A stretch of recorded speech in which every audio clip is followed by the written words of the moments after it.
After a slew of withdrawals and a rain-congested schedule which forced almost every player to contest multiple matches on Thursday, the organizers of the Aegon International must be delighted with the final that's emerged from the women's draw. 2009 champion and former world No. 1 Caroline Wozniacki facing off with world No. 3 Karolina Pliskova.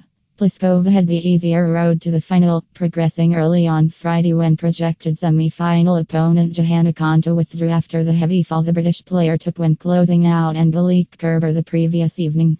Runner-up in Eastbourne to Dominika Cibulkova in 2016, Pliskova is looking for her second grass court title after winning the Aegon Open in Nottingham last year, and her third title of 2017 after triumphing at the Brisbane International and the Qatar Total Open in Doha, where she beat Wozniacki in the final.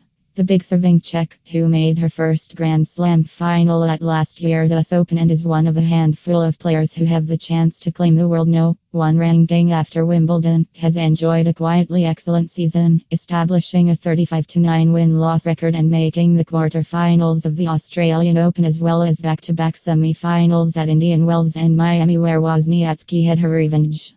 Even the clay season, traditionally by far the weakest surface for Pliskova, saw her make an unlikely semi-final at the French Open.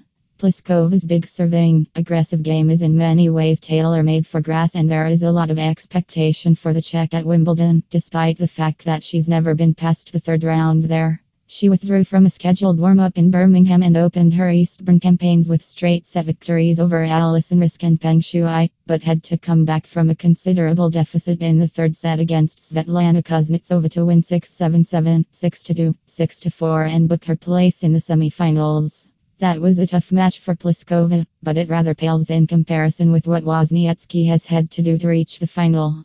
The Dane has also won 35 matches in 2017 so far, losing 12, but has yet to claim a title, coming up short to Pliskova herself in Doha, Elina Svitolina at the Dubai Duty Free Tennis Championships and Konta in Miami. It's nevertheless been a great season for Wozniacki, who broke back into the top 10 after her run to the French Open quarterfinals, and she's had a fantastic run in Eastbourne too, starting with straight sets wins over Naomi Osaka and Elena Vesnina.